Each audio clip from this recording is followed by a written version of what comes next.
Bienvenidos a Una mirada a la oscuridad, un podcast sobre libros, películas del género de ciencia ficción, fantasía y terror. En esta ocasión, siendo este el piloto del programa, vamos a hablar sobre una de las obras policiales que se ha convertido en un verdadero clásico dentro del género y que ha convertido también su propio universo, del escritor Thomas Harris. Vamos a hacer un pequeño análisis sobre su obra más conocida, que es El silencio de los inocentes. Mi nombre es Eder Álvarez y me acompaña Adriana Cardona. Comenzamos. Antes de empezar, más que todo, este libro, nosotros nos tomamos el tiempo de leerlo en lo que transcurre de este año. Yo hace poco lo terminé hace un par de semanas y la verdad que es un referente libro. No hay persona que no haya escuchado sobre los personajes de este libro, ya sea por las películas que son parte ya de la cultura popular o por la misma literatura. Thomas Harris es un escritor que no ha escrito tantos libros. Su bibliografía solo cuenta con 5 libros, una novela histórica y la saga que corresponde a Hannibal Lecter y Clarice Sterling, propiamente dicho. Yo lo leí en marzo y sinceramente no sentí que lo estaba leyendo. Para mí es tan fluida la lectura de este libro que uno solo se deja de llevar. Entonces pensamos que era muy buena idea hablar respecto a esta obra. Además porque es una obra que es tan conocida, que es tan en el consciente colectivo de tantas personas. No, totalmente. El silencio de los inocentes es un antes y un después dentro de las películas de este género. Recordemos que es una novela enteramente policial, con algunos toques de novela negra, pero es una novela que también tiene elementos de terror. O sea, es una novela con la que Thomas Harris empieza a experimentar un montón de elementos, los empieza a combinar, y como vuelvo y repito, hay un antes y un después del silencio de los inocentes. No por nada es considerada una de las 100 mejores novelas policiales de toda la historia. Los temas son tan profundos, incluso hasta filosóficos, los personajes son tan ricos, que en manos de otro escritor hubiera sido algo un poquito más denso, pero en manos de Thomas Harris es algo tan fácil de leer. Eso no quiere decir que no es introspectivo, pero sí es bien accesible la forma como él presenta esta obra. Para comenzar, creo que esa ha sido una introducción bastante larga, pero vamos a seguir platicando sobre este libro. Primero hay que hablar quizás un poquito del autor y la génesis que tiene el libro. Thomas Harris era periodista y cuando decide tomarse la libertad de hacer este libro, empieza a entrevistar a varias personas, principalmente personas del FBI. Una de las personas que entrevista, que es un dato muy interesante, es Robert K. Ressler. Robert Ressler, para las personas que no lo conozcan, es prácticamente uno de los padres del perfilamiento de la mente criminal. Es decir, los perfiles criminales fueron en gran medida desarrollados por él.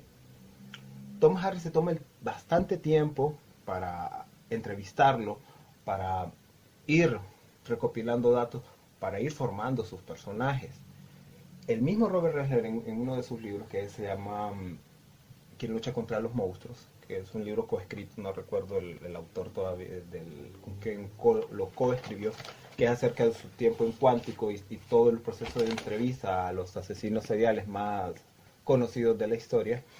Narra cómo fue su experiencia con Thomas Harris y cómo fue precisamente que él lo entrevistó para poder crear esta saga. Recordemos una cosa, El silencio de los inocentes no es el primero de la saga, es el dragón rojo. Luego le sigue El silencio de los inocentes y le continúa Hannibal, y el último, que es como un spin-off, que es el Hannibal Rising, que es el antecedente de este personaje tan icónico. Entonces podemos ir viendo cómo fue el proceso de ensamblaje de esta obra. Es una obra que no es para nada algo sacado de la manga, sino que muchos de los procedimientos policíacos que aparecen ahí de verdad existen. Además, hay que también denotar que Thomas Harris es un sibarita. Él fue graduado del Cordon Bleu, o sea que sabe de cocina, muy relevante al personaje de Hannibal Lecter, ¿no? La verdad es que Thomas Harris, más que escritor, él se considera una persona más de la gastronomía, cosa que otros autores como el maestro Stephen King, que vamos a hablar más adelante de él, vamos a dedicar programas enteros a él, le recriminaba totalmente. ¿Cómo era posible, decía el maestro King, dice el maestro King, que el hombre que nos dio Dragón Rojo, el hombre que nos dio El Silencio de los Corderos, el hombre que nos dio Hannibal, solo he escrito eso y no escriba más? O sea, siempre se recrimina la pereza de escribir, pero es que la verdad Thomas Harris siempre se ha considerado más un gastrónomo que un escritor. También puede ser, pero eso está en el terreno de la especulación, es que invierte bastante tiempo en investigar y en desarrollar también sus personajes, que tal vez toma mucho más tiempo. Y Stephen King es un universo propio, no necesita tanta investigación, ¿no? Totalmente, porque lo que sucede con la obra de Thomas Harris es que hay algo que es muy interesante. Su obra es totalmente intertextual. ¿Qué queremos decir con intertextual? Le gusta combinar varias cosas, y muchas cosas que va diciendo a través del libro están entre líneas. Una autora que utilizaba muy bien ese método era, por ejemplo, la escritora inglesa Ruth Rendell. Ruth Rendell, que también le vamos a dedicar a la maestra Rendell otro programa, hacía una combinación de una obra clásica con una obra policial, o sea, la intertextualizaba, es decir, las combinaba de cierta manera que entre líneas te estaba diciendo lo mismo que tal vez te estaba diciendo una obra clásica como Los Hermanos Karamazov, y eso es muy interesante. Pero para entender un poquito eso, porque yo supongo que también puede existir muchas personas que no sepan qué es El Silencio de los Inocentes o de cómo va la trama de esta historia, porque hoy nos vamos a dedicar precisamente al Silencio de los Inocentes, vamos a dedicarle también un poquito al Dragón Rojo y a Hannibal, pero eso queremos dejar material para después, porque el universo, a pesar de que son solo 4 libros, es un universo bien amplio. Hay que analizar también que hay reinterpretaciones de las películas, hay serie con 3 temporadas, entonces hay que tomarse su tiempo. Pero para las personas que no conocen de qué va El Silencio de los Inocentes, ya les cuento. La obra en su título original es The Silence of the Lamb, lo que vendría siendo más o menos como El Silencio de los Corderos. En Latinoamérica y España se tradujo como El Silencio de los Inocentes. Esto precisamente por una de las líneas que aparece ya casi al final de la obra. Pero ¿de qué trata en sí el libro? El libro nos habla sobre Clarice Sterling, una joven y ambiciosa estudiante de la Academia del FBI en Cuántico. Le recomienda uno de sus superiores, el personaje de Jack Crawford, entrevistar a Hannibal Lecter, Aníbal el Caníbal, un brillante psiquiatra y a la vez un despiadado asesino. ¿Para qué? ¿Para qué sacar una entrevista para un personaje así como Hannibal Lecter? Pues bueno, el problema es que hay otro asesino serial, conocido como el Buffalo Bill, y necesitan la colaboración de Hannibal Lecter para que les ayude a encontrarlo. Buffalo Bill está representando uno de los graves dolores de cabeza del FBI. Ha asesinado a 7 mujeres a las cuales las ha literalmente quitado la piel y no encuentran cómo poder detenerlo. Entonces ahí es donde empieza la trama. La trama empieza así y te va a llevar, literalmente te va a llevar a puntos de tensión bastante altos. Es una novela pero tan bien construida. Los personajes son tan ricos, muy bien diseñados. Si bien es cierto, tiene una trama poderosa, lo mejor son los personajes. Como dato general también, fue publicada en 1988 y ese mismo año ganó el prestigioso premio Bram Stoker. Y a partir de ahorita vamos a hacer un análisis, una plática generalizada, ya más a fondo. Lo que primero hablábamos es de forma introductoria, pero aquí ya vamos a hacer ya un análisis más a fondo de esta obra. Siendo El Silencio de los Inocentes el segundo libro, ya hay por decirlo, un background atrás, hay un antecedente de lo que pasó. ¿Qué pasó en Red Dragon así ligeramente? Pues se logra capturar al doctor Hannibal Lecter. Quien lo captura es uno de los también personajes más iconográficos y del que vamos a hablar dentro de la saga, que es Will Graham. ¿Qué sucede en este momento? Pues Will Graham está retirado, quedó con bastante, como decimos, bastante afectado por lo que le conllevó capturar a Hannibal Lecter y detener a otro asesino serial llamado el Dragón Rojo, y se retiró.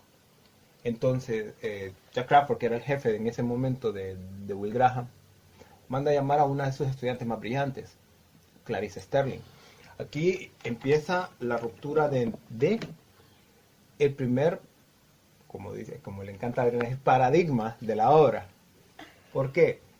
Porque en primer lugar hay una evolución de la obra de Thomas Harris. De Dragón Rojo, que es una novela meramente policial y que es una gran novela y que la tienen que leer también, aquí hay un salto cualitativo. Primero, pone a una mujer joven, una mujer fuerte, una mujer dinámica, una mujer brillante, pero que también tiene un pasado que tiene que confrontarse a ese pasado. Hay que también dar información de que el Dragón Rojo, por lo menos en las primeras 3 capítulos, es un desarrollo de investigación policial tal cual se da en su mayoría, como es el proceso que el FBI desarrolla para poder investigar y atrapar a asesinos seriales o de ese tipo. Como dijo Eder, utilizando las técnicas de Quantico creadas por Robert Ressler. Como dice Eder, Clarice Sterling es un gran personaje porque en ella recae la mayoría de la empatía que nosotros podemos sentir hacia una persona que nos va guiando de alguna manera, que nos va guiando a través de la mente de Hannibal Lecter y de la mente de el asesino en serie, Buffalo Bill.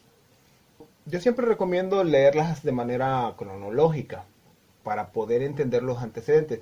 Si quieres leerla de manera individualizada, también se pueden leer de manera individualizada, pero para llevar un orden cronológico y evolutivo de los personajes, yo recomiendo leerlas de manera cronológica. Vuelvo y repito, cronológicamente son El Dragón Rojo, El Silencio de los Corderos, Hannibal y el spin-off, que es la vida de Hannibal, el Hannibal Rising. Ahora, pero regresemos al Silencio de los Corderos. Entonces, aquí se empieza a romper el primer paradigma. Ya en Dragón Rojo era prácticamente una novela de método, es decir, es una gran novela, es una novela espectacular, es una novela muy buena, pero no hay mucho desarrollo de ciertos personajes, no hay tanta dimensión en algunos personajes. Lo fascinante de la novela es el procedimiento que se utiliza para llegar a capturar al asesino. Los personajes son de alguna manera una excusa para que entendamos cómo es que se genera ese procedimiento. En cambio, en El Silencio de los Inocentes, hace un giro de 180 grados, trae a este personaje femenino como principal, que es Clarice Sterling, lo pone en la palestra, y no solo lo utiliza para hacer un procedimiento policíaco, sino que le da dimensión y personalidad muy definida a ella. O sea, es un personaje que podemos empatizar con ella directamente. ¿Por qué? Clarice Sterling viene de una familia que ella misma lo narra en la novela. Es de uno de los lugares más pobres de Estados Unidos, que es West Virginia, o Virginia del Oeste. Es un lugar que hay incluso zonas que ver un país de tercer mundo, ¿verdad? Exactamente, y sus antepasados, según se narra, te van narrando la historia, que tampoco, esto no va a afectar mucho a las personas que no lo hayan leído, vienen de Escocia e Irlanda. O sea, ella incluso hace un chiste que los Sterling a todos les va mal. Entonces ella viene con ese estigma y tiene que romper ese estigma, porque a base de trabajo ella intenta sobresalir en la Academia de Quantico. Eso es lo que lo hace bastante interesante. Desde ese punto de partida empieza. Ahora bien, ¿cuál es el otro elemento importante de esta obra? Ahora bien, ¿cuál es el otro elemento importante de esta obra? Aunque no lo crean las víctimas. En las otras obras sí te hablan de las familias que fueron asesinadas. En Dragón Rojo sí te hablan un poquito de las familias, pero no llegas a empatizar tanto con ellas. ¿Qué sucede en El Silencio de los Corderos? Las víctimas, que son alrededor de 7, en el momento en el que empieza, o sea, la novela empieza a medio azar, ¿va? A medio res, como le A dicen. media res. Empieza dura. Y te están hablando de las víctimas, cómo era la vida de las víctimas y cómo afecta el hecho de que Clarice sepa cómo eran ellas. Porque es un impacto psicológico grande. Es una novela, es una novela que llega a ser thriller psicológico hasta cierto punto.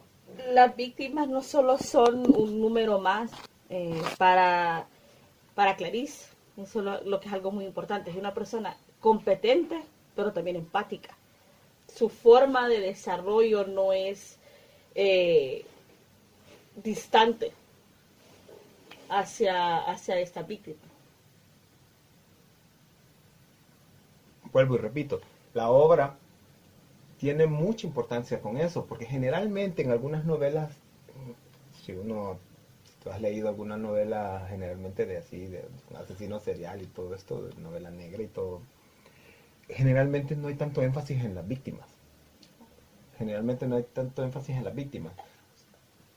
Está visto desde la perspectiva del asesino o de la perspectiva del investigador, y generalmente el investigador es masculino, es alcohólico, no cree en nada, pero de alguna manera... Es un héroe como fallido, Uh-huh. pero aquí no. Ahora bien, esos son los dos primeros aspectos. El aspecto que a mucha gente el que más le gusta es el de Hannibal. ¿Quién es Hannibal? Hay que hacer referencia que Hannibal es el protagonista y a la vez es un antagonista.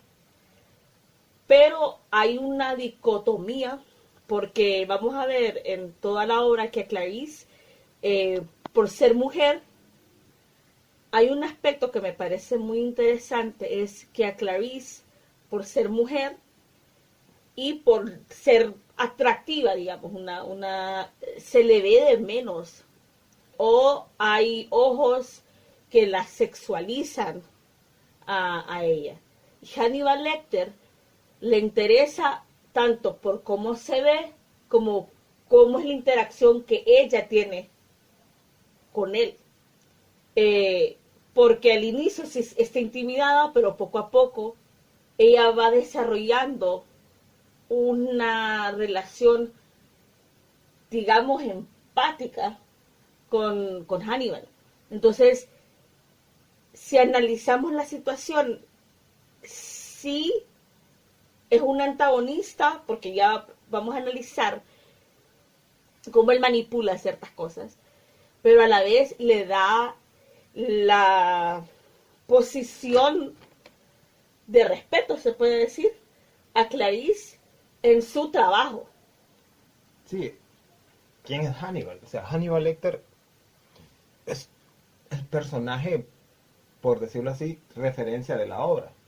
¿Por qué? Porque yo creo que no hay un protagonista o un antagonista al mismo tiempo que se quede más pegado en la conciencia del espectador. Si tú viste la película, te vas a quedar así, como que lo que más vas a recordar vas a ser precisamente los diálogos entre Lecter, que en ese caso, bueno, en la película es interpretado por Anthony Hopkins, gran actor, y Clarice, que era Jodie Foster, gran actriz, o sea, dos pesos pesados, que no por nada les valieron el Oscar a ambos.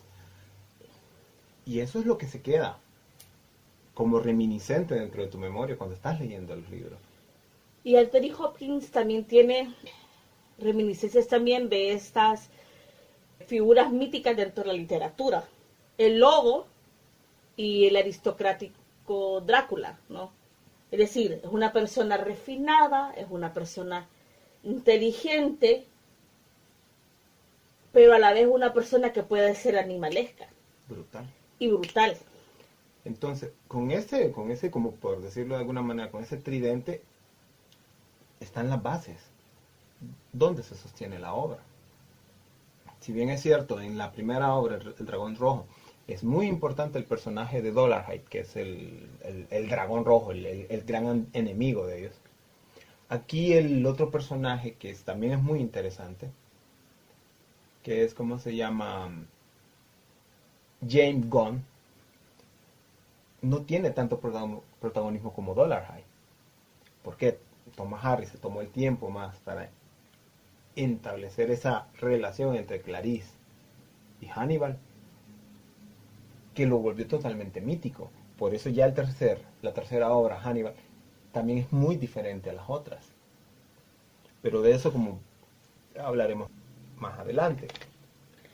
Quiero que también analicemos semánticamente, es decir, la simbología que está atrás de el animal que generalmente aparece en las portadas de la obra y el nombre, porque tiene que ver con los tres personajes que nosotros le estamos diciendo. Sí, recordemos que, como decíamos al principio, la obra está intertextualizada, es decir, hay muchas referencias entre líneas sobre la obra, muchas referencias simbólicas. A las personas que no han visto, digamos, el libro en físico, porque sé que ahorita está bastante difícil de conseguir, Sobre todo en Latinoamérica. sobre todo en Latinoamérica, para variar, puede ver el póster de la película. En el póster de la película sale el rostro de Judy Foster y una polilla, pero no cualquier polilla, o sea, es una polilla que tiene un cráneo dibujado en el lomo.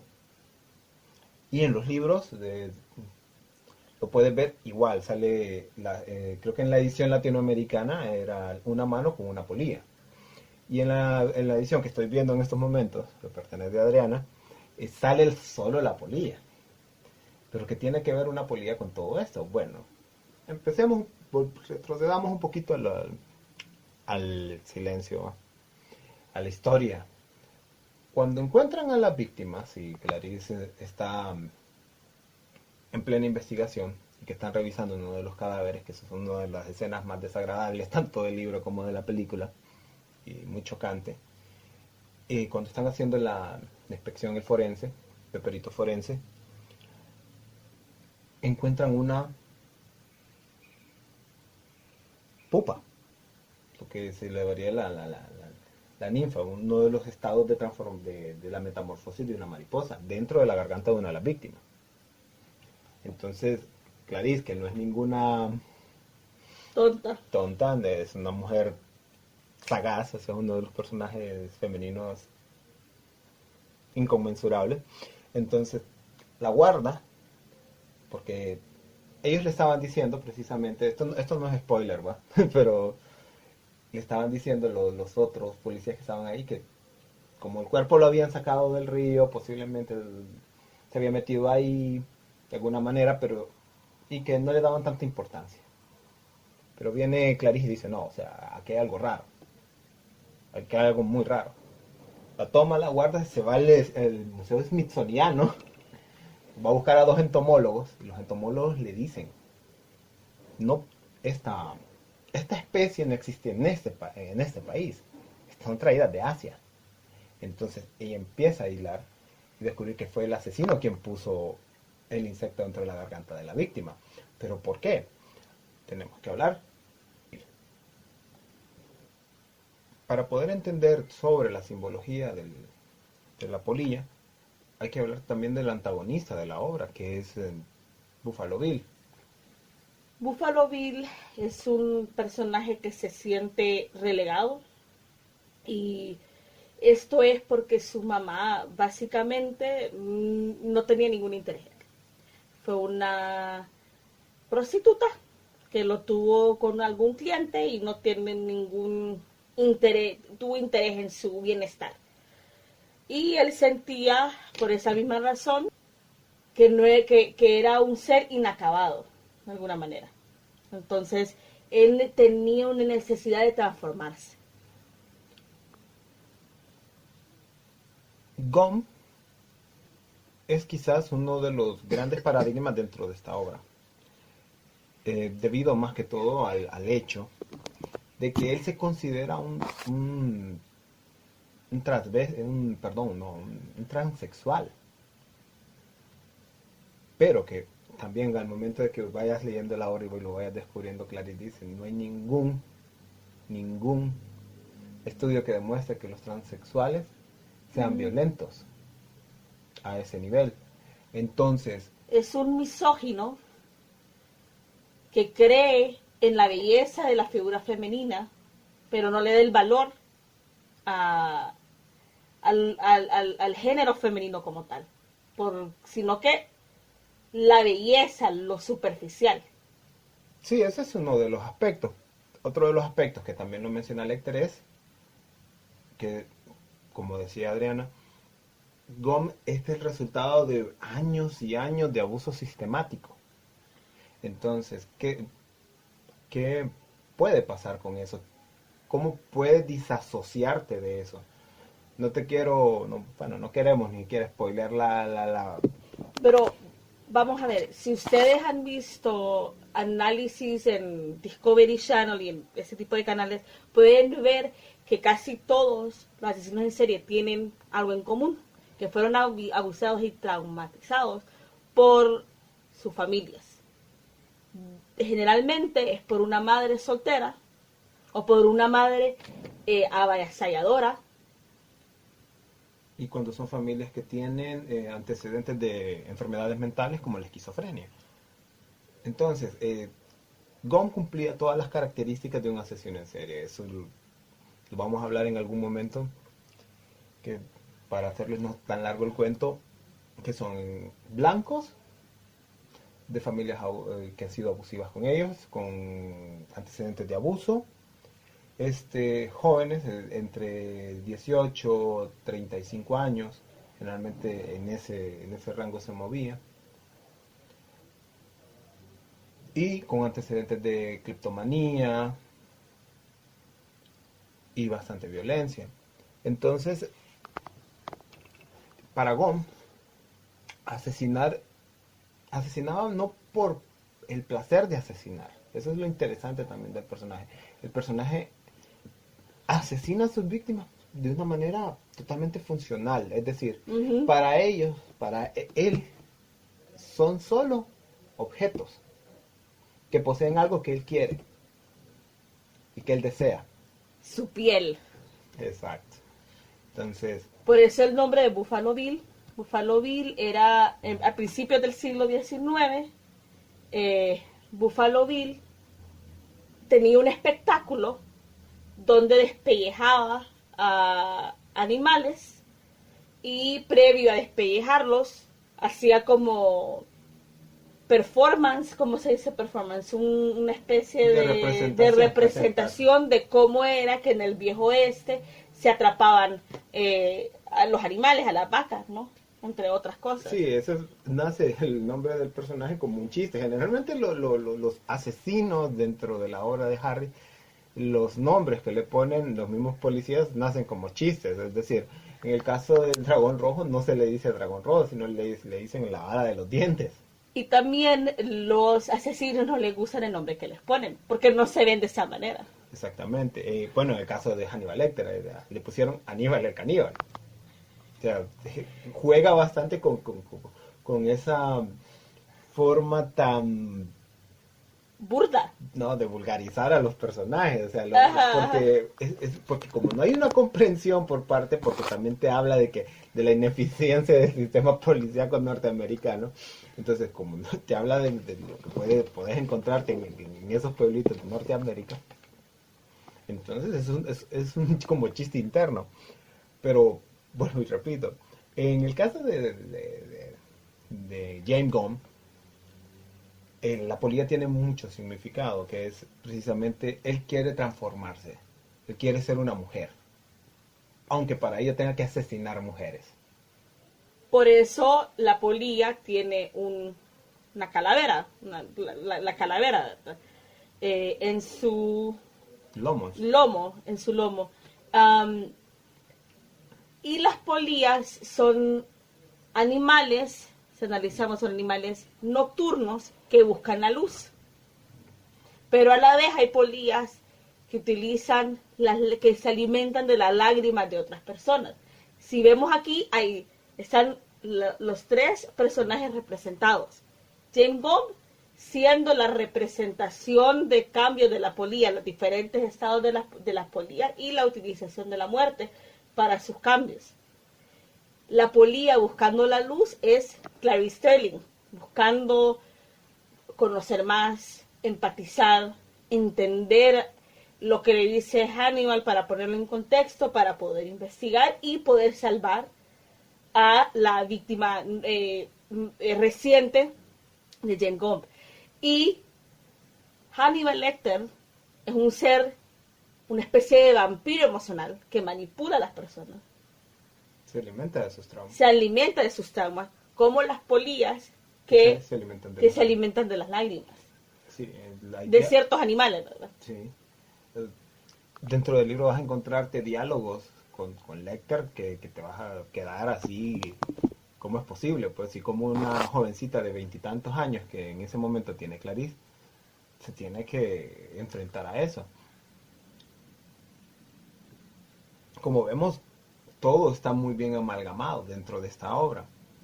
Totalmente recomendable, si la puedes comprar, si la puedes leer por cualquier medio, hazlo. Creo que es una obra imprescindible dentro de la literatura contemporánea.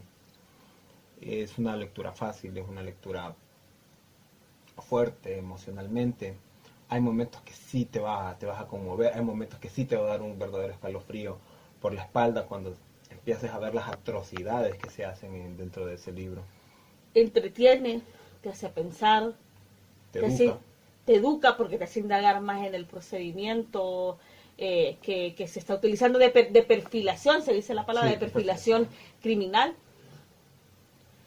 También de información que manejan tal vez solo los psiquiatras y los psicólogos, ¿no? Entonces, ¿cómo se desarrolla este tipo de trabajo, verdad? Sí, y para nuestras queridas amigas que son bastante feministas, hay que decirlo, la obra puedes considerar una obra feminista totalmente. ¿Por qué? Porque tú estás viendo el comportamiento que se tiene muchas veces, jerárquico, de ver de menos porque es una mujer, porque es joven, porque es bonita, porque la objetivización está presente dentro del libro. Es extraño ver que solo hay dos personas que no objetivizan a Clarice Sterling. Jack Crawford, que es prácticamente el mentor de Sterling, y Hannibal Lecter. Todos los demás hay un recelo hacia ella. El entomólogo, los policías cuando tienen que entrevistarlos. Los entomólogos son como un poco chinones. Son como geeks. Son como geeks y como que les gusta Sterling y quieren ser como... Pero hay un grado de respeto, solo que hay un grado de respeto, pero... De flirteo. De flirteo, sí, bueno, no los entomólogos. No, entomólogos no, pero lo que es Chilton, lo que son los otros personajes, incluso el Buffalo Bill, que cuando el enfrentamiento es crudo. Sí, o sea, no le importa quién sea. O sea, como incluso las mismas mujeres que salen dentro de esa obra, la senadora y la hija de la senadora. O sea, ves que hay eso, pues, ese sexismo, ese clasismo, y cómo Clarice Sterling se tiene que levantar sobre eso. Porque es competente, porque es inteligente, porque sabe cómo llegarle a Lecter con su inteligencia. Sí. También es porque Lecter le atrae ella, pero también su inteligencia. Creo que fue la inteligencia, porque al principio Lecter, cuando vamos leyendo la historia, al principio Lecter estaba como, diablos, o sea, me traen o sea, ya Crawford ya no tiene, o sea, ¿qué le pasa? O sea, ya me manda a una niña. Y ya me traen una guirrita, sí, culo cagado, como decimos aquí. Que una niña. Sí, sin experiencia, o sea, ¿qué creen que soy yo? O sea, porque Hannibal tiene ego. Sí, el Hannibal Lecter es una persona con un ego enorme. Entonces viene y dice, ok, me vienen y me trae, o sea, ¿qué le pasa a Crawford? O sea, viene y me trae una niña, después de que me trajo Will Graham, que ya vamos a hablar más adelante de él, ¿no? Que casi lo despanzurro y todo. Que es casi como yo. Que es casi como yo, o sea. y me mandan a esta niña. Y cuando ella se le para enfrente y viene y le dice sus 4 verdades a Lecter. Algo que Will Graham no lo tenía porque Will Graham le tenía un grado de miedo. Con justa razón. Por justa razón. Pero Clarice se le para y le dice sus 4 verdades. Entonces de ahí es cuando empieza el respeto de ellos. Y empieza su relación. Entonces, es bien interesante esto. Platónica. Una relación platónica hasta este punto del libro, hasta este punto de la saga. Porque hay que decirlo como un pequeño adelanto, sí, van cambiando las cosas en Hannibal. Van cambiando las cosas en Hannibal. Para muchos no les gustó, para otros sí les gustó. Eso va a ser tema de discusión más adelante. Pero continuamos con eso. Ahora, ¿qué hay de las interpretaciones? ¿Qué hay de las interpretaciones de la obra en el séptimo arte? Como las películas son tan populares y ustedes pueden encontrar reseñas ahí de Cine, nosotros lo que vamos a hablar específicamente es sobre los personajes, como estábamos diciendo al inicio, que nosotros creemos que este es el fuerte de la obra, el desarrollo de los personajes. Entonces vamos a hablar sobre la interpretación de los diferentes personajes. Sí, y un pequeño resumen sobre las distintas obras. También nos tomamos el tiempo de ver las películas nuevamente, porque, bueno, yo el Silencio lo he visto como 30, 40 veces y no me canso de Es verla. la película favorita, creo, de Sí, Eder. con Blade Runner. Es una de mis películas favoritas. Recuerdo cuando la miré tenía como 12 años y te cambia la vida. O sea, no, eran cosas que no estaba preparado para ver cuando 12 años. Yo ahora que tengo 35. Ya. Y en el amplio universo creado por Thomas Harris, se han realizado un montón de películas. Una saga ahí bastante compleja, una serie. Y quien tiene los derechos es Dino De Laurentiis, si no me equivoco. Dino De Laurentiis es dueño de propiedad de la obra. La primera obra que sale de Harris, que se pasa al celuloide, es Manhunter, dirigida por Michael Mann. Michael Mann. O sea, recordémoslo en Colateral, lo recordamos en Ali, lo recordamos en la versión de Miami Vice con Colin Farrell. O sea, es un director muy, muy, muy eficaz en las cuestiones de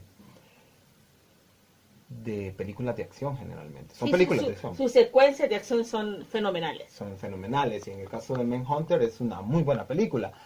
Siento que ha envejecido un poco, pero sí está bien, está bien. Sobre todo la música que se utilizó y ciertos aspectos de técnica, de dirección muy específicas de los años 80. Sí, es muy del momento Manhunter, que estaba basada precisamente en el primer libro de la saga, que es El Dragón Rojo, y que estaba interpretado por William Peterson y Brian Cox. Exactamente. Y Thomas Nunn. Y Thomas Noonan. William Peterson es el que protagoniza CSI la primera temporada. Es el director de CSI. Es el director de CSI y ha hecho una infinidad de papeles, generalmente en televisión. Él se consagró más en televisión. Es un muy buen actor. En el caso de Brian Cox, podemos hablar un poquito más porque ha tenido... Bueno, a los que son fans de la saga de X-Men lo van a recordar como Stryker. Así de sencillo. Yo como no soy muy fan de las películas de Bryan Singer de X-Men, pero sí de los X-Men. Él es Hannibal Lecter. Él es el primer Hannibal Lecter, para un dato muy interesante. Y Thomas Nunn es el dragón rojo. El dragón rojo, Dollarhide. Dollarhide, que lo recordamos también de Robocop 2, era el antagonista de Robocop 2 y que sale también en El último gran héroe de Schwarzenegger. O sea, imagínate cómo es. Entonces, ese es Dragón Rojo. La segunda película de la que vamos a hablar es del libro que estamos hablando precisamente. Creo que es la mejor de las películas de todas que se han hecho de la saga. Y es El silencio de los corderos, dirigida por Jonathan Demme, que ha dirigido Filadelfia, y su última película es Ricky and the Flash con Meryl Streep. Sí, lamentablemente Jonathan Demme nos dejó el año pasado por un cáncer de esófago. Un gran director. Era una mezcla muy, muy, muy extraña, porque era un director como entre independiente, mezclado con Yayo y otras cosas. Es un director muy, muy interesante. Hizo una obra genial. La película se apega tanto al libro y lo mejora en algunos momentos. Y está protagonizada por Judy Foster, Clarice Sterling y Anthony Hopkins como Hannibal Lecter, Hannibal el caníbal o el asesino de Chesapeake. El destripador de Chesapeake. Ah, perdón. Ahora, ¿cuál es la siguiente película de la saga que se hizo cronológicamente? Pues fue Hannibal, dirigida por Ridley Scott. O sea, Ridley Scott, que nos tiene... La verdad que Ridley Scott yo tengo una relación por odio con él, porque es un director que ha hecho películas maravillosas, como mi favorita, Blade Runner, Alien, Leyenda, Gladiador, o sea... The Martian o El Marciano. Muy buena película de Martian. También vamos a hablar de ella en algún momento. Vamos a hablar de la, pero también ha hecho unos ladrillos y lamentablemente, a gusto muy personal, esto sí es un ladrillo. Yo no la he visto, así que... Lamentablemente creo que Hannibal no era una obra para él. Pero bueno, dejémoslo ahí. Repite Anthony Hopkins como Lecter y lo hace magnífico. También ya no aparece Judy Foster porque Judy Foster no le pareció la dirección que tomó el personaje de Clarice y decidió que el personaje de Clarice era muy importante para ella, para su carrera y para la representación de muchas mujeres, que no le gustó el rumbo que tomó, entonces decidió no hacerla. Igual Jonathan Demme quería hacer Hannibal, pero al ver cómo iba la trama, dijo, yo también me salgo, no creo que así debido llevarse así, respeto mucho a Thomas Harris, pero no la puedo hacer, y no la hizo. Y nos encontramos con la reemplaza Julianne Moore. Reemplazada por Julianne Moore. Gran actriz. Y vuelve también el actor Anthony Heald, que es el que apareció como Chilton en El silencio de los corderos o El silencio de los inocentes, la película. ¿Quién era ¿Berger? Berger era Gary Oldman. Gary Oldman, ganador del Oscar el año pasado. En la película de Hannibal. Entonces, esta ya hacía como que no es como ni tan apegada al libro, ni se siente bastante pesadita la película. Y se lo digo yo porque yo la fui a ver al cine. Imagínense, yo la fui a ver al cine. Entonces, bueno, 3 años después, un par de años después, no sé si 3 o 2, aparece Red Dragon. Volvieron a filmar Dragón Rojo, esta vez con el título original. Y aquí el resultado fue un poco mejor. Es una película bastante buena, es aceptable, pero no llega al nivel del silencio. No llega a tener el nivel del silencio. La fortaleza creo que son los actores que se escogieron. Sí, muy buenos. Y porque todos fueron, creo, bastante apegados el guión fue bastante apegado al libro. Quien la dirige es Brett Ratner, que lo recordaremos por películas como Hércules. Hizo Hércules, él hizo... hizo la... X-Men, el X-Men. The Last Stand, la última... Uh-huh. Sí, que fue también... Pero en esta película logra hacer un ensamblaje más que digno. Es una película bastante digna.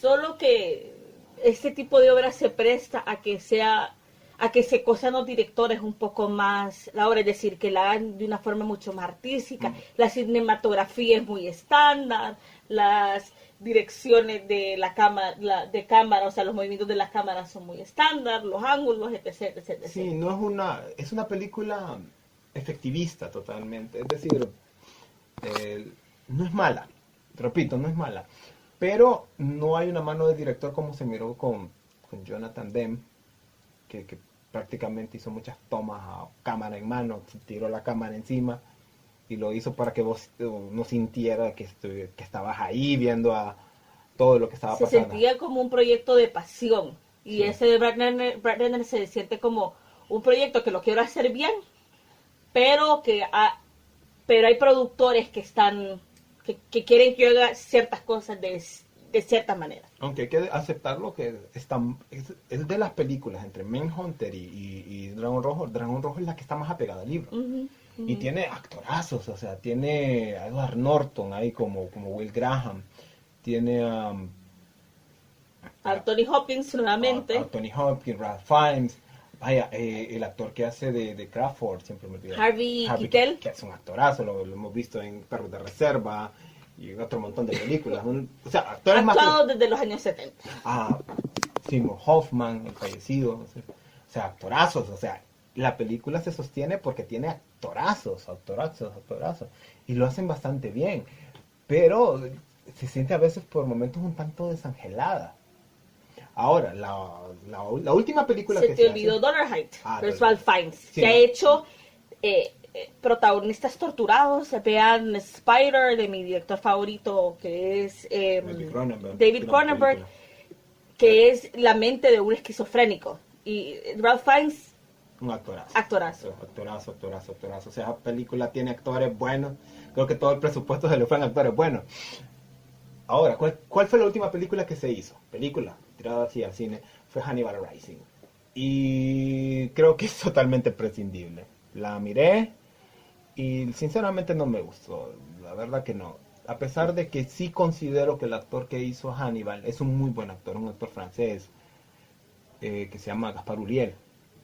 Pero yo creo que ahí hubieran utilizado un actor en inglés Sí, de método. no era para él, no era para él. No, Yo he no. visto como dos películas de este chico y él es un buen actor, es un buen actor. Yo he visto clips, no he visto la película en sí, y sí siento que recién aprendí a hablar inglés este actor y como que no sabe cómo desarrollar bien su papel, porque creo que está pensando, traduce lo de francés al inglés, entonces se siente como un...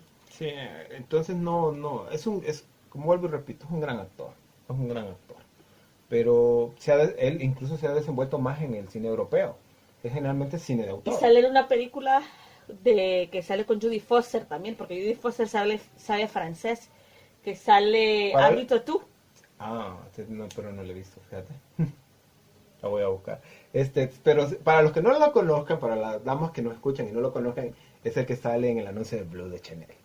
Sí. Dirigido por el papi Martin Scorsese.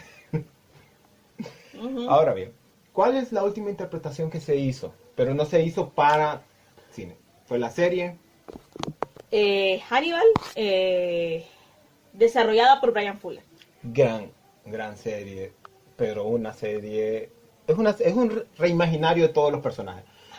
Buenos actores, muy buenos actores. Empezando por, ¿cómo se llama? Por el Hannibal que tenemos ahí. Max Mikkelsen, Matt más sexy, más como seductor. Es Matt Mikkelsen. Es más para las babies. Sí, es un actorazo ya, o sea, actorazo comprobado. O sea, hombre que trabaja, porque todos los años le miro como dos películas. Sale en Furia de Titanes, la nueva. Sale Valhalla Rising, Valhalla Rising del buen director Nicolas Winding Refn. Nicolas Winding Refn, buen director. También sale en Star Wars, en The Force Awakens. Sí, sale. También sale en Doctor Extraño. En Rogue One también sale. No, perdón, en Rogue One es que sale. Ujú. No, también sale en Doctor Extraño, es el antagonista de... Él es el malo. Es cierto. Gran actor, gran actor. Luego sale un actor un poquito menos conocido, pero gran actor también, que es Hugh Dancy, que es el que hace de William Graham en la serie. Muy buen actor. Actor inglés. Es un actor inglés, tiene una serie de Hulu, no la he podido ver en Hulu, pero para mí él se coció literalmente el personaje de Will Graham. Ya vamos a hablar Es más. mucho más difícil su personaje porque es menos sexy y menos atractivo y menos chaucero, como decir, chaucero, o sea, menos de bombas y platillos que el de Hannibal Lecter, pero hay un nivel de interpretación y matices que llega a tener su personaje increíble. Y también tenemos como Crawford a Lawrence Fishburne, gran actor, lo encontramos en Matrix, Apocalypse Now, Chiwi, o sea, jovencito, Apocalypse jovencito. Now, o sea, hace poco la volví a ver, Apocalypse Now, sale en, ¿cómo se llama? Ahorita sale en Ant-Man and the Wasp también, o sea, sale en menos, no, pero en menos Steel, sale, Porque ningún Seth Fishburne le va a salir un ya montón de lo de que sea, películas. él es un gran actor. ¿Y qué otro actor podemos mencionar ahorita Ah, sí, Gillian Anderson, mi querida Gillian Anderson, la que somos fan de X-Files, Como Bedelia. de Delia Muriel, o sea, Sí, es como un personaje espejo de Hannibal Lecter. espectacular. Entonces, así están las cosas. El universo ha sido así interpretado.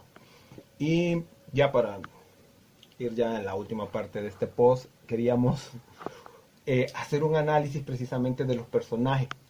¿Quién lo ha interpretado mejor? A nuestra consideración totalmente personal. Cualquier persona puede tener su propio juicio y es totalmente valedero. Para esto, Adriana y yo tuvimos que hacer una lista de los actores, ver las películas y analizar, ver la serie completa, analizar qué actor lo interpretó mejor. Vamos a ir del menor personaje, el personaje que tal vez no tenga tanta relevancia entre hasta los tres grandes, más que para mí serían cuatro, la verdad, que sería Crawford, Sterling, Will Graham y Hannibal Bob. Ahí vamos a ver si hay sorpresas para las personas que creen, digo, también para que pongan sus opiniones de quién para ustedes fue el actor que mejor lo hizo. En el caso, vamos a ver, esto sí va a estar reñido y va a correr sangre, o sea, eso seguro. Vamos, para terminar, o sea, ya por sí el post de nosotros, ya de cosas oscuras, va a correr sangre ahorita. Ok, vamos a ver, ¿con qué personaje empezamos? Chilton, porque lo odio. Ok, ¿quién interpretó a Chilton? Pero antes de todo, tiene que haber tres requisitos. Que el personaje haya sido interpretado más de una vez por diferentes actores y que el personaje, ¿cómo se llama? Sí sea bastante relevante. O sea, no vamos a hablar sobre personajes muy pequeños porque no tiene sentido. Y andar buscando actores y todo eso es como mucho rollo. Entonces no, solo recuerden, personajes que se han interpretado más de una por un actor y que tengan relevancia sobre la trama, ¿no? Aquí lamentablemente Jane Gunn no entra porque solo una vez ha sido interpretado. Así es. Entonces, y sale muy poco también en la película. Sí, es importante. Es un personaje importante. Y pero es más lo que se habla de él, sí, que lo que lo hizo muy bien el actor. Fenomenal. Pero no vamos a hablar de porque solo una vez se ha interpretado. En cambio, Chilton sí se ha interpretado. Se ha interpretado por tres actores. Y un actor lo ha interpretado dos veces. Sí. Entonces, empecemos con Chilton, que se ha interpretado tres veces. ¿Quién interpreta a Chilton el Manhunter se llama Benjamin Hendrickson, pero para mí pasó desapercibido, no lo... Sí, el Manhunter no tiene mucha relevancia, así que la verdad que no lo recuerdo, la verdad, y es un poco Big Manhunter y no lo recuerdo. Los más detestables de todos, Anthony Heald y Anthony Heald es el de El Silencio de los Inocentes, y repite en Dragón Rojo. Buen detalle. Y el otro es el de la serie. Se llama Raúl Esparza. Raúl Esparza, que ahora está en una serie de abogados también. Muy buen actor. Él es muy bueno. Ambos son muy buenos actores. En el caso de Hell, sale en un episodio de Los Expedientes Secretos X. Si no los había, ya la había. ¿Y qué es Chilton? Chilton es como una serpiente, como una víbora. Es una persona que quiere fama. Todo lo que está haciendo es por fama, por reconocimiento. Y hace mucho daño por su incompetencia y por su ambición. Sí. ¿Quién es el Chilton más detestable? Bueno, nosotros estábamos discutiendo. Ambos son detestables. Creo que los dos que salen más, el de la serie y el de El Silencio de los Inocentes, pero yo me quedo con el de la película. Porque con poco tiempo ya lo odias, definitivamente. Y el tipo es un buen actor, un gran actor. Ha salido en infinidad de series, infinidad de películas. Y eso es el que tengo en la mente. Es un actor de carácter, como Es dicen, de ¿no? actor de carácter, sin desmeritarlo, pero el mejor Chilton es el de El silencio de los corderos. ¿Con cuál seguimos? Seguimos con Freddie Lounds. Freddie Lounds, el periodista odioso. O sea, si en nuestro país trabajaría en una de estas cadenas. Sí. Sí, pero bueno. ¿Por quién fue interpretado Freddie Lounds? Vamos a ver. En Manhunter se llamaba Steven Lang. En Steven Lang, el actor de No Respires, va. Y también sale en Avatar, era el antagonista de Avatar, o sea, increíble. en la película de Dragón Rojo por Seymour Hoffman. Seymour Hoffman, ganador del Actorazo. Oscar, lamentable, una pérdida grande. Y en la serie la cambiaron de masculino a femenino, de Lara Jean Shortecki. Ascendencia polaca, posiblemente. Polaca, ella es canadiense. Ella es canadiense, pero su apellido es polaco. Ok, ¿quién fue el que la hizo mejor a Freddie Lounds? Por consenso, quedamos que fue la chica, que fue... Lo hace más realista. En la película es un poco de Manhunter Era un tanto cartonado. acartonado y exagerado. Y Y Hoffman, si bien es cierto, fue un gran actor, se coció muy bien el personaje, pero ya lo habíamos visto. sí, él ya ha hecho demasiado Había hecho personajes de ese tipo. Y creo que el cambio le sentó muy bien a la serie, porque te permitió también dentro de la trama de la serie, los que no han visto la serie, véanla, es un personaje muy importante dentro de la serie. Y lo importante es que sí es maquiavélica, pero a la vez sí sabe hasta dónde llegar No, para sus propios intereses. No, a y la hace vez. su trabajo periodístico muy bien. Y hace su Que trabajo es lo que- periodístico que es lo que- muy bien, competente. Sí, que eso no se toma en los otros dos actores. ¿Qué persona? Entonces gana ¿cómo se llama? Siempre me olvido. Lara Jean Shortecki. La Nadine Chortecki se lleva que es la mejor Freddie Freddie Lounds. Lounds. Sí, Federica Lounds, entonces le pusieron Freddie Lounds. Entonces solo Freddie Lounds. no tuvieron que cambiar el nombre. Nombre. Vamos, ¿qué otro personaje sigue? Dollarhide. Úpale. Dollarhide, el villano del dragón rojo. En Manhunter interpretado por Thomas Noonan, o sea, el gran villano de Robocop 2. En El Dragón Rojo por Ralph Fiennes. Ralph Fiennes, actorazo. Y en la serie es Richard Armitage, Armitage, que sale en Hobbit, ¿no? el Hobbit. El Thorin, Corazón de Roble. Es Sonic. O sea, excelente actor. Un actor y hizo una interpretación maravillosa del dragón rojo. Brutal, un dragón rojo brutal.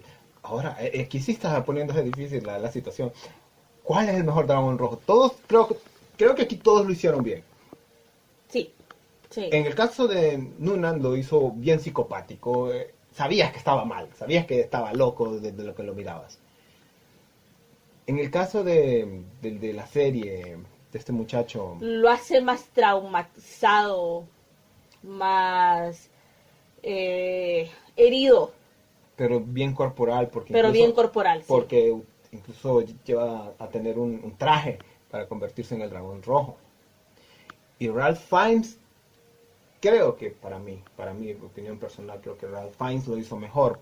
¿Por qué? Porque lo matizó de cierta manera que te ves el trasfondo, ves el sufrimiento, ves los traumas que cargaba él. Y como en el libro te da lástima, hasta cierto punto. Sí, llega a dar lástima su interpretación. Y es una interpretación brutal, física, cuando se... Pero vulnerable en ciertos momentos. Pero cuando se le presenta que tiene capturado a Freddie Lounds y le dice, te voy a mostrar cuál es el dragón, el gran dragón rojo, te da un escalofrío. Y le muerde los labios, y no es spoiler. No es spoiler. No se los muerde, se los arranca. Se los arranca. Él lleva casi 30 años existir a esta hora, entonces no puede ser spoiler. Entonces, por decisión para nosotros, fue difícil, pero creo que es Ralph Fiennes el mejor dragón rojo. Berger, el villano de Hannibal, interpretado por Michael Pitt en la serie, ¿va? Y Gary Oldman en la película. ¿Cuál es el mejor? Para los que no sepan, Berger es uno de los villanos más despreciables que puede haber. Pedófilo, con poder brutal, o sea, no le importó torturar a su propia hermana. Entre Dollarhide y James Gunn, el peor. Berger es peor. Berger es el peor. Entonces, ¿quién lo interpretó mejor? Tenemos al maestro Gary Oldman y tenemos a Michael Pitt. Yo solo he visto la interpretación de Michael Pitt y me pareció muy buena. Porque Michael Pitt tiene un aspecto como de niño, clase alta, que ve de personas de menos norteamericanos, ¿verdad? Esos que van al country club. Y lo interpreta de esa manera, pero también lo interpreta de forma psicopática. Entonces... Fíjate que yo como Hannibal, Gary Oldman, como lo hace. Lo hace muy bien. La verdad que sí te da asco saber lo que hizo el personaje de él, y lo interpreta muy bien Gary Oldman, pero creo que aquí sí, con todo el respeto de Gary Oldman y con todo y su Oscar respetado, que se lo tenía ganado desde hace mucho tiempo, creo que Michael Pitt aquí sí le gana la partida. ¿Por qué? Porque Michael Pitt entendés el trasfondo psicopático de él. Ves lo que le hizo a la hermana, cosa que no miras en Hannibal. O sea, de verdad te da cierto pavor ver lo que es capaz de hacer y cómo también lo castiga a Hannibal. Porque recuerden que al tener poder, él puede pagar para liberarse. Puede utilizar lagunas para no ser detenido, ¿no? O para que no le caiga todo el peso. Sí, porque él utiliza bastante a los senadores y toda la influencia que tiene su familia para llegar a eso. Entonces, Michael Pitt, ganas, sé que va a correr sangre aquí, pero que va a mandar un montón de insultos, pero lo lamento, creo que Michael Pitt lo hizo mucho mejor que Gary Oldman en la interpretación de Berger. Ahora ya empezamos con Jack Crawford. Con los pesos pesados. Jack Crawford. Esto sí está feo. Está duro. El primero. Peter Scott Glenn. Que creo que hace un pequeño papel en El silencio de los inocentes. Sí, un cameíto ahí. Pero también pasa en Manhunter. No, este es el de El silencio. Es el de silencio. Uh-huh. Ay, sí, es cierto. En El silencio, que tiene una filmografía bastante amplia también. Muy, muy buena interpretación de Jack Crawford. Pero es un poquito frío, yo un poco distante, entonces... No entendemos mucho No entendemos su... Es una gran interpretación, pero... Pero no entendemos sus motivaciones. Exactamente. Que para los que no lo sepan, y es también, aparece en la serie Daredevil. Uh-huh. Es el maestro la serie, no la película. La película no existe para mí. Luego está Harvey Keitel en Hannibal. Harvey Keitel. Y Lawrence Fishburne. Harvey Keitel es en Dragón Rojo. Y Lawrence Fishburne en la serie Hannibal. Sí. Porque no vamos a hablar del Crawford de Manhunter casi ni sale. Casi ni sale. Y eso está un poquito también como estereotipado. Está bastante estereotipado. Ok. Tenemos a Lawrence Fishburne. Consagrado. Los tres son consagrados. O sea, tienen filmografías sólidas, grandes actores. Creo que los más conocidos son Lawrence Fishburne y Harvey Keitel. Harvey Keitel lleva trabajando casi 40 años. Tiene una serie de películas muy conocidas. De Quentin Tarantino. O sea, casi todas las de Quentin Tarantino. Y Lawrence Fishburne también. Entonces, pero ¿cuál es el mejor? Lawrence Fishburne, según el consenso que nosotros... Sí, porque Lawrence Fishburne entendemos el trasfondo. Es el único que en el que podemos entender el trasfondo de la esposa que está muriendo de cáncer y todo eso. En los otros no se toca el tema. Está más matizado, pero también representa el lado que creo que las personas les puede chocar de Crawford, que es poner carne al asador a personas que están vulnerables o que pueden ser vulnerables para extraer información de Hannibal Lecter, pero en la misma serie te explican por qué él lo hace de esa manera, de alguna manera. Exactamente. Ahora bien, sin lugar a dudas es Lawrence Silver el mejor Jack Crawford. En el caso, vamos a ver, ahorita viene, Clarice Sterling fue para mí. Ok, Clarice Sterling fue interpretada por dos actrices, grandes actrices, Judy Foster y Julianne Moore, actrices más que buena. O sea, Julianne Moore la recordamos por Boogie Nights, la vas a recordar por The Map of the Stars. La mano que mece la cuna, es la amiga. Exacto, sale, y la primera interpretación de ella es en una película de horror, que era Historias del lado oscuro. Y estaba así por tía, yo me acuerdo de esa película. Dato curioso. Y Judy Foster.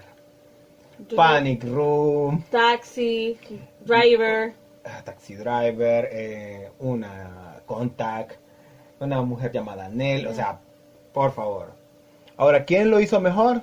Aquí no hay sin lugar a dudas, es Jodie Foster. Le impregna inteligencia, vulnerabilidad, competencia, o sea, perspicacia. Su mirada es magnífica. Se coció el papel.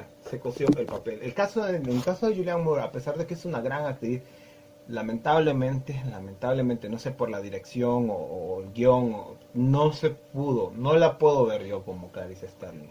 Lamentablemente, ya es una gran actriz, pero no era el papel para ella, definitivamente. Y aquí, sin lugar a dudas, la mejor Clarice Sterling es Judy Foster. Ahora vamos con uno de mis personajes favoritos de la saga, que es Will Graham, interpretado por William Peterson en Manhunter, Edward Norton, Red Dragon y Hugh Dancy en Hannibal, la serie Hannibal. ¿Cuál de todos estos tres grandes actores es el mejor Will Graham? William Peterson lo hace competente, lo hace como un policía de televisión, competente, enojado, un poco más como al Harry el sucio, sí. Sí. En el caso de Norton, que hizo una muy buena interpretación, por cierto, lo hace bastante traumatizado, lo hace con un poco más de matices. Pero Norton ya ha hecho este tipo de personajes. También ha hecho ese tipo de personajes. Y no pudo trascender o ahondar un poquito más en el personaje. La novela no ahonda tanto en Will Graham como ahonda en el silencio de los inocentes en Clarice. Entonces, por consenso quedamos que era Hugh Dancy, porque él literalmente se cose el papel. Es un personaje que lo ves traumatizado, que tu mirada te dice, está deprimido, un personaje que carga con el peso de ver de interpretar. Se siente incluso hasta él mismo como el que causa el dolor, cuando no es él el que lo está haciendo. Hay mucho sentimiento de culpa, hay mucho sentimiento de... confronta mucho ese lado oscuro, sabe que... Pero conoce muy bien el lado oscuro. Él es la mejor interpretación de esa frase de Nietzsche, de que si miras al agujero, el agujero va a terminar viendo. Y como dice Hannibal, si me capturaste, ¿por qué fue? Porque nos parecemos, es decir, si él como Darth Vader se volviera de un Jedi a un Sith, o sea, del lado bueno al lado malo, al lado oscuro. Fuera él Hannibal Lecter. Exactamente. De alguna manera. Entonces el Hugh Dancy definitivamente ahí se echó el papel de su vida, o sea, lo hizo perfecto, o sea, sin duda. Ahora, ¿cuál es el mejor Hannibal Lecter. ¿Cuántos? Hannibal, The Cannibal, el destripador de Chesapeake, El destripador de Chesapeake. el asesino Sibarita. Exactamente. Entonces, ¿cómo? ¿Quién? ¿Quién fue el que hizo el mejor Hannibal? Tenemos el primer caso a Brian Cox. Lo recordaremos en, vuelvo y repito, X-Men 2. Creo que sale en la autopsia de Jane Doe. Ujú. Sí, sí. No la he visto, tengo que verla. Él es un actor inglés de esos que Ha son hecho de todo, de todo. desde la BBC hasta en Y películas hace norteamericanas. un Lecter bien psicopático, Muy realista. muy realista. Yo creo que de los Es de los Lecter- favoritos, es uno de los Lecter favoritos. sí, no, es uno de los Lecter favoritos y es uno de los más realistas. Porque así operaría un psicópata. Incluso sus entonaciones de voz. Todo, o sea. El segundo es Anthony Hopkins. El creme de la creme, el que la gente más tiene en su subconsciente Conocido. colectivo, el que te va a comer sus sesos, Sí. su hígado con No, alubias y para qué hablar ya de la filmografía del señor, porque olvídate, o sea, el hombre elefante. El hombre elefante de David Lynch, bueno, hasta ahorita está Westworld, Ujú. con Ed Harris, o sea, por favor, o sea, actorazo. Harris, morir por la tangente, es mi director, es mi actor favorito. Ok, entonces, luego tenemos a Matt Mikkelsen, el Hannibal más sexy. Papi rico, chulo, me las puedo todas, manipulador, pero manipulador con encanto. Con seducción, o sea. Pero no vamos a meter. Con su inglés, así como con dejo danés ahí. Sí, es un Hannibal muy, muy seductor, más vampiresco. Sí, No es tan brutal, el de Anthony Hopkins es vampiresco, emocional. hombre lobo feroz, Sí, pero Matt Mikkelsen es puro vampiro. puro vampiro. Creo que todos han hecho excelentes Hannibals. Creo Todos, que todos. todos. Incluso, vuelvo y repito. Hay gente que prefiere incluso el de Matt Mikkelsen por lo mismo, Sí, porque es bastante luciferino. luciferino, totalmente. Entonces, pero creo que me quedo con Anthony Hopkins porque lo ha interpretado más, es el que más, en las películas lo interpretó más veces. Lo que pasa es que para mí es el que intimida más. Sus ojos intimidan No, más. definitivamente te da un escalofrío y es más brutal, o sea, y es instantáneo, o sea, así como puede manejar algo, manejando los hilos desde atrás, en un momento te despedaza y ahí nomás quedaste. De ahí nomás quedarse. Y no solo te despedaza psicológicamente, te despedaza Físicamente. físicamente. Y te come. Entonces, Y tiene un grado de honor. sí, tiene un grado de honor. Entonces creo que Anthony Hopkins, sin duda alguna, es el mejor Hannibal Lecter que se haya interpretado. A ver, la primer escena que vemos a Hannibal Lecter es él observando en medio de su, ¿cómo se llama? Celda. Y ahí ya sabemos, ya sentimos el peso de su personaje. Sí, totalmente. Ahora bien, ¿cuál? Y este es como bonus extra por allá terminar, porque Sí, ya son más de una hora. entonces, ¿cuál director fue el que lo hizo mejor? Vamos a recapitular en lista. Michael Mann, Mindhunter, Manhunter, Jonathan Demme, Jonathan Demme, El silencio de los inocentes, Brett Ratner, Red Dragon y Ridley Scott, Hannibal. Hannibal. Y aquí que no tendríamos que meter a Ridley Scott porque Y fue el que lo hizo peor. Brian Fuller, el creador de Hannibal la serie. Ok, ¿quién lo hizo mejor? ¿O qué le agregaron? Ok, en el caso de Michael Mann creo que lo hizo más policíaco y creo que eso fue el fuerte de la película Manhunter. Buenas secuencias de acción Buenas secuencias de acción. Sí, lamentablemente fue una película muy de su momento, muy y tiene clichés de su y momento. a veces sí hay algunos problemas que de atmósfera ahí, que la música la desentona todo y como que te saca de onda. Y algunas cositas, pero no lo hizo mal. Dem lo hizo, para mí, lo hizo perfecto. Un proyecto de pasión. Enfrentándose a un montón de situaciones. Si tú miras el documental que hicieron después, años después, de cómo se filmó El silencio de los inocentes, te vas a dar cuenta de eso. Trabajos de cámaras exquisitos, utilización de elementos góticos. Me hizo recordar a Darío Argento, porque Dem te ponía la cámara en ciertas secuencias, en ciertos Carpenter objetos. también. Carpenter tenía ese elemento. Tom Carpenter, el director. Con algo de cine independiente. Y para mí lo hizo perfecto. En el caso de Ridley Scott, ay, Ridley Scott, ¿qué pasó? Se siente demasiado limpio, se siente demasiado, quiero ser hit, se siente un trabajo que se hizo por dinero, se siente demasiado producido, demasiado frío. Entonces, lamentablemente para mí no lo hizo nada bien. El caso de Brett Ratner lo hizo efectivo, lo hizo como correctito, o sea, propongo aquí, hago esto, no me voy a salir de las líneas que me están dando los productores, voy a hacerlo correcto. Voy a dejar que los actores lo hizo interpreten, daré libertad a los actores para que interpreten sus papeles.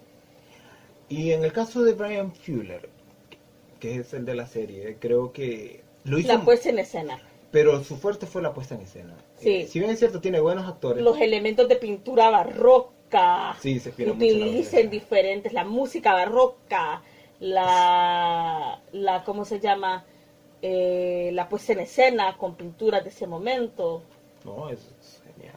O sea, el tipo, es los trabajos cuando tú miras a las víctimas de muchos de los asesinos que vas a ver a lo largo de la serie, porque ahí salen un montón de asesinos, parte del imaginario que se crearon ahí para la serie, son casi artísticas las muertes.